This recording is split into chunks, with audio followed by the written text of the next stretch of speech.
Hey everyone, and welcome to my YouTube channel, Upcycled Adulting, where I am here to help you overcome obstacles, grow to accomplish your goals, and create healthy habits. And it's Small Step Saturday. Small Step Saturday is one of my favorite things. This is when I teach you some small thing or some hugely impactful thing that is going to change your life for the better. And today is no different. Do not forget to subscribe to this channel because I am always here helping you create your best life. So today, I'm going to be talking about bedtime routines. Now, I've already talked about morning routines and how to create your ideal morning routine, but today I'm going to talk about bedtime routines and how to create your ideal bedtime routine, especially if, or maybe I should say, even if you are a night owl, because bedtime routines are probably more impactful and important to night owls than to any other people, and they actually might be the most important routine in a night owl's day. However, everyone needs a solid bedtime routine, so even if you're not a night owl, don't go anywhere. So, the true success of a day does not start with a morning routine. Sorry, Sorry to all the morning routine people out there. I know that this has become a really popular topic in the world of personal development and growth, and it's talked about nonstop when we talk about healthy habits. But I'm here to tell you that whether you're a night owl or not, morning routine is not the most impactful routine of your day. Your bedtime routine is. And here's why. Lack of sleep, not getting enough sleep, is crazy impactful to your physical and mental health.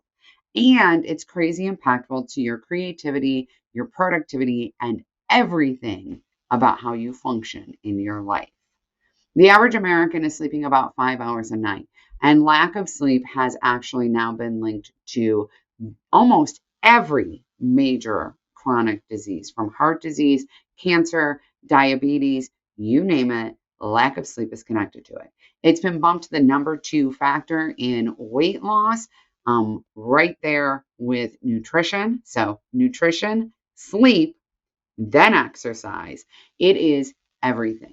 When you aren't getting enough sleep, your judgment is impaired, your mood is affected, your energy level is affected, you don't have the same clarity, you can't be nearly as productive, your stress tolerance is way lower, and overall, everything in your life suffers for it. Our quality of sleep is not determined by our morning routine. Our quality of sleep is determined by our bedtime routine, and so is our quantity of sleep, especially for y'all night owls. What happens a lot of times is we live very busy, very chaotic, and very demanding lives. And when we get our heads on the pillow, which is usually later than it really should be, we spend a lot of time stuck in our thoughts. Our brain starts running, right? You are exhausted, but your brain is just going a mile a minute. You're thinking about the things you need to do, the things you didn't get done, the conversation that you had earlier. You have the perfect response for that conversation. If you are a night owl, or if you're anything like me, you might be laying in bed solving major global problems, right? Thinking about, how would I solve food scarcity? How would I solve? Okay, this is a real thing. Your brain gets going when you go to lay down. This is very true for night owls in particular. And what happens here is, even if we do get to sleep, we don't get restful sleep. And so setting ourselves up for a successful night of sleep, and enough of it, is really, really important. And that requires a 2-part bedtime routine. Now, a 2-part bedtime routine is kind of unique to me. I've never heard of it before, but it's the thing that works for me, and it's the thing that works for my clients. And I'm going to give you a few of the pieces that we like to put in there. But I want you to remember that creating a bedtime that works for you is very unique to you. However, you might want to try some of the techniques that we've found success with. So the first part of the bedtime routine is a reset. And reset means that you are preparing yourself for the next day. You're setting yourself up for success, and you're resetting your brain and kind of getting your brain to a place of understanding that it's going to be time to shut down soon. Okay, so this is an opportunity to really get the things out of our minds and to get the physical tasks done. So, things that happen during the reset phase of the bedtime routine are laying out clothes for the next day, potentially packing lunches or prepping breakfast. Really, anything that you can do to set yourself up for success in the morning, you want to do during this reset time frame. Now, if you are a night owl, this is particularly important because you are probably not completely coherent in the morning. Okay. If I wake up in the morning and I have to find my workout clothes, I am not working out because my brain just isn't engaged enough to be able to make these kinds of choices. So having things out already really helps set me up for success in the morning. But I need to do that with enough time to unwind. Otherwise, I'll go to bed thinking about other things I should have done. Once you get a routine going, you'll have the same set of things that you do every single day. In addition, I like to always check my planner during the reset time.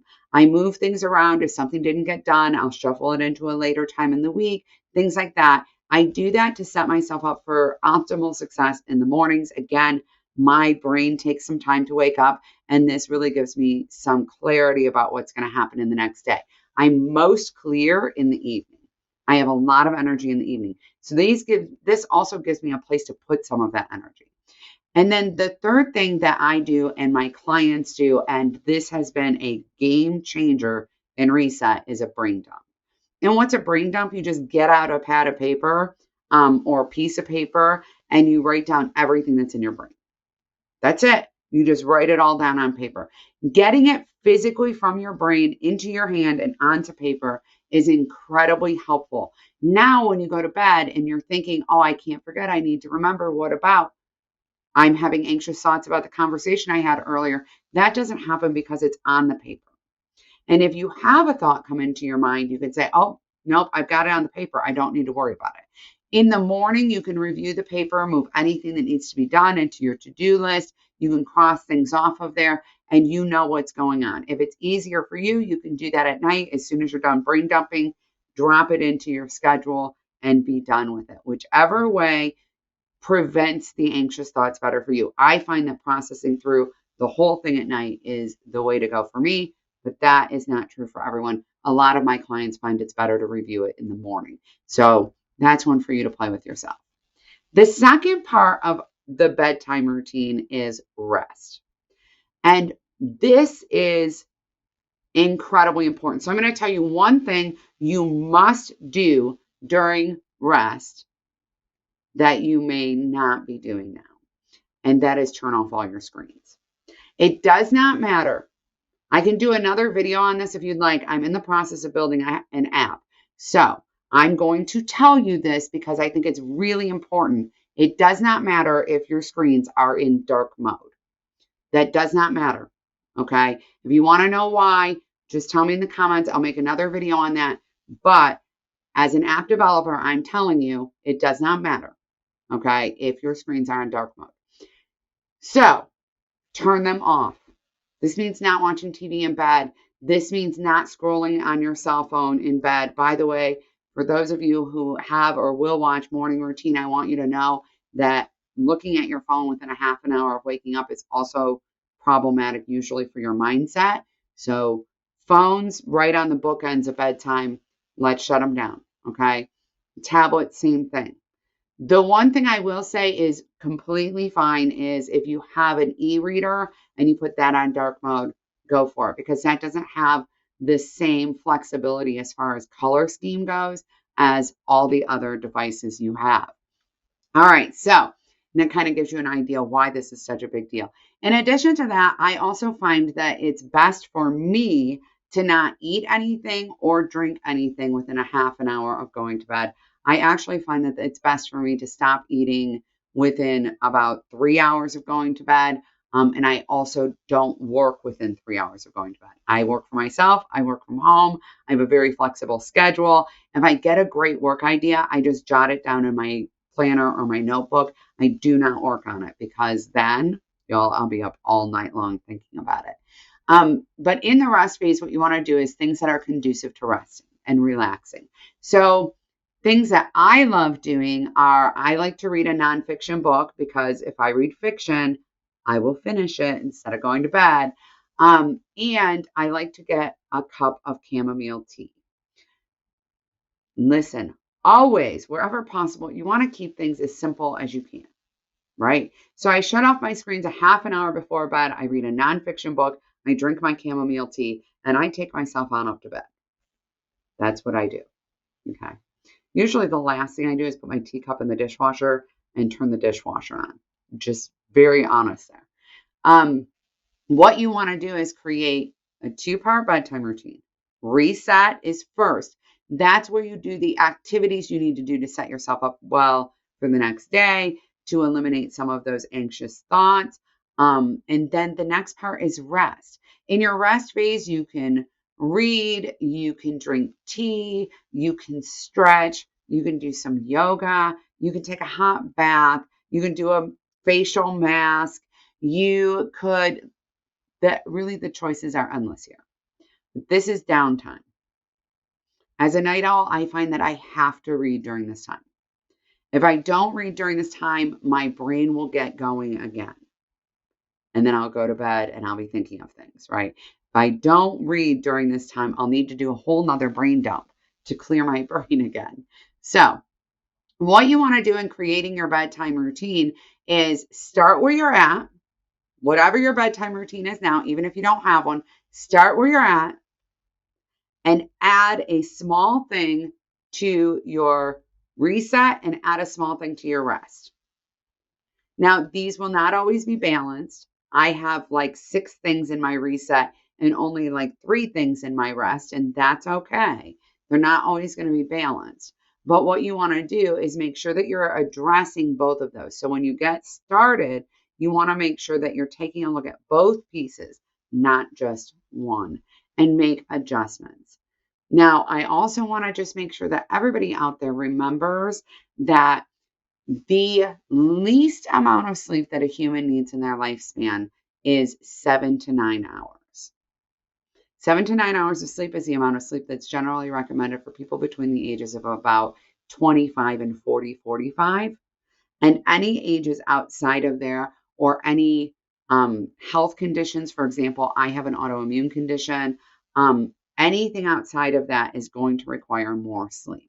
In addition, we require more sleep in the winter. Most people need more sleep in the winter, is what I should say. And as women, we often have sleep fluctuations based on hormones and where we are in our cycle. Allow yourself adequate sleep. I know that this is a little difficult for night owls to hear because I myself have really struggled with this. Allow yourself adequate amounts of time to sleep. If you know that in the winter, at a certain point in your cycle, you need 9 hours of sleep, then always go to bed 9 hours before you need to wake up. Because here's the deal. If you go to bed at 10 o'clock at night because you know 7 o'clock you have to be out of that bed, and it is summer and you are not in that place on your cycle, and so you wake up at 6 or 6:30, it's not going to break your day to wake up a little earlier. It's not. I promise it's not. Especially for y'all night owls, it might give you a little space to adjust to the being awake process. Okay? But if you need 9 hours of sleep in January at this point in your cycle and you only give yourself 8, your body will suffer because of it. Your body will suffer because of it. And good sleep hygiene matters, meaning going to bed at the same time every night. Once you start going to bed at the same time every night, you will find yourself waking up at a similar time every day, barring any of these extensions or shortenings that might just happen with cycle or season. And we need to give our bodies space to do that. It matters. It matters to your physical health. It matters to your mental health. It matters to your relationships. It matters to your productivity. It matters to every single part of your life. So give yourself adequate time to sleep. If y'all are struggling with getting adequate time to sleep because of the busyness that you experience through the day, and you have questions, specific questions about that, or you need help with that, please put that in the comments and I will create more content around those particular topics to help you create the space that you need in your life to sleep. I know that this probably sounds like an unusual or odd thing, or this might be unfamiliar with you, to prioritize sleep to the degree that you move everything in your life around needing to sleep. But unless there is a short life situation, like you're a brand new mom, this is absolutely a priority. Sleeping appropriately is just as much of a priority as eating. And we have to stop acting like sleep or rest is a luxury. It's not a luxury. It's devastating to your health to not get enough sleep.